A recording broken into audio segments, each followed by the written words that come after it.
Presented by American Express. Donovan Mitchell and the Cavs looking to go up 2-0, but Miami wasn't going down without a fight in this one. Let's head to today's electric moment brought to you by Hyundai. Don and the Cavs taking on the Heat. And early on, there's a big block, and they're out and running. Hey. Watch your head.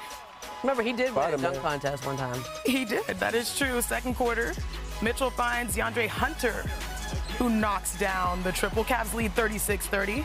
Now next possession, same score. Bam turns it over. And then we had a couple Sam Merrill moments, Wilbon. That's a nice one right there to just sort of pull up. And then you find the hot hand. The ball swings over. Cavs go on a 9-0 run early in the second and lead 42-30. Now, just over 6 minutes left in the second. You see this here. Whoa, look at this. It's the NFL draft day. That looks like a dime. Do we have a quarterback? It's a nice pass. What's the sound? What the chimes? You know the NFL draft time? Yeah. That takes some guts, though, on the fast break to pull up for a three. It does. Cavs made 11 three-pointers in the second quarter, the most in a quarter. You got to do. In NBA history, they had a great second quarter three. Trade for him. Now to the fourth. True. Tyler Hero, he would have a game-high 33 on the night. But look, the lead is narrowing, and then Donovan Mitchell straight up took over. Oh. Excuse me, I'm going over here. Mitchell just straight cold. He would finish with a team-high 30 points. The Cavs win it, 121-112. And here's Mitchell after the game. It's just a special group. That's not always the case. I've been on teams where we don't shoot the three ball well, even though we get open looks. I've been on teams like y'all have seen in Utah where we shoot just like we did here. It's a special weapon that it can be anybody any given night. You believe in yourself and your teammates, and they believe in me. And I said to them at that time out, I said, we wouldn't want it any other way. We wouldn't want to come down to Miami winning by 20 again. This is what it's going to be. You know what I mean? We've blown teams out all season during the regular. This is right here. These are the moments. You know what I'm saying? And we responded. Donovan Mitchell did respond. He had 30 points, joining 2008 LeBron James as the only Cavaliers players with at least 30 points in each of his team's first 2 games of the postseason. Mitchell also made 7 threes, tied for the third most in Cavs playoff history.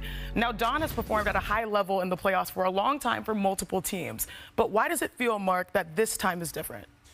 You know, his focus is different than I've seen in the rest of his career. He's like, we haven't done anything yet. Like, he doesn't care that they're the #1 seed. He's like, we got to win to make this something special. And he also put it on himself. He said, I won't be considered one of the elite players in this game until I win. So his mental focus right now is certainly different than it's ever been. Accountable. He's accountable. Publicly accountable. And practical, frank, honest. And it seems to be a perfect fit for the people he's playing with and for. Maybe it doesn't play in every single situation, but Donovan Mitchell seems to be a wonderful fit. And I think those guys every bit look to him for what they feel about themselves in this series. Well, he has been to where they want to go, but he hasn't gotten over the hump there either. And I think there's a respect for his playoff experience, but I think he also respects his teammates this year. Like, he's not doing it all by himself. When I covered a lot of those series when he was in Utah, and there was always the dynamic of him and Rudy, and that could Donovan bring them to? He doesn't have to do it by himself. But he put on the cape in the fourth quarter, right? With the 17 when they needed it. Right, and like he can do it when they need it at the end, but he's not carrying them the entire game. He has something left at the end because Evan Mobley's out there, because Max Strus out there, Darius Garland's out there. Don't you guys feel like the Celtics and the Cavs are watching each other? Like, they're trying to win. They know that they've got opponents that they can handle their business. But it's like the Cavs are looking at the Celtics, and the Celtics are looking at the Cavs. Cavaliers have a tougher assignment, though. Yeah, they do. In Miami, I could see a game. That's a live underdog. Don't see that for Orlando Ball. Well, that beach life gets you, too. Well, you know what? They might have a tougher assignment. Prime 112 but the assignment for the Celtics has shifted. Magic Celtics Game 2, Jason Tatum out with a wrist injury, snapping a streak of 114 straight playoff games. Let's get to the action, because that was the bone bruise in his wrist, his first missed playoff game of his career. Paolo Banchero tried to feast early. Ooh, tough finish, Mark. He's breaking through as one of the elite players in this league. He just needs some help.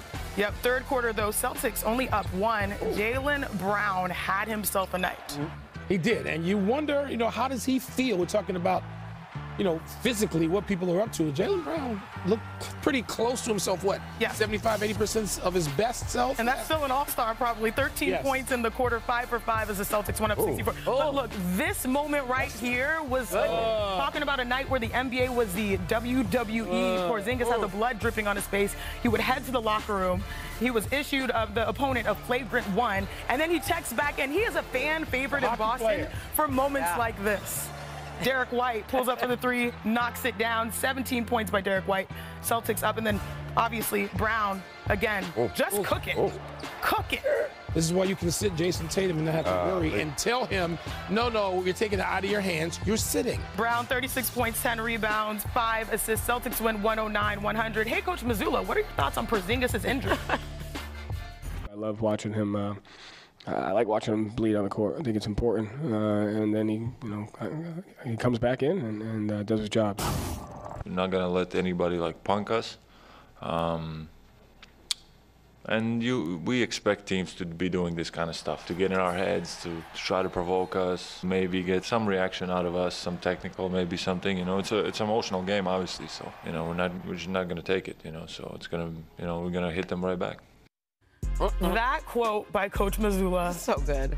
Man, no words. Jaylen Brown has won a Finals MVP and an Eastern Conference Finals MVP before, yet in Game 2, he scored the most combined points, rebounds, and assists in his playoff career. Now, Jaylen Brown is clearly, we know he can step up like this, but Ramona, how worried should the Celtics be moving forward? Look, Jason Tatum wanted to play in this game. He's never missed a playoff game. That guy likes to play. He don't ever want to sit out. And I think, his wrist really was that sore. He went to the arena. He tried to play. He was fighting to get into that game. But he said it felt like a hammer hit him on his hand. It was that sore. Wow. And I think they got a long playoff run to go here. That's the expectation, at least. And I think this is the Celtics essentially saying to Jason Tatum, hey, let's be cautious here. Let's see if we won the first game. Let's see if we can get on to the next and you can get some time for that wrist, because there's nothing you could really do for a bone bruise. It just has to heal. They all heal differently. And he's doing strengthening exercises. He's trying to get himself back, but this is just a matter of time. Yeah, if there's one team where your star player can sit out and you can still go forward, maybe potentially sweep or gentleman sweep, it's probably this team, this Boston Celtics.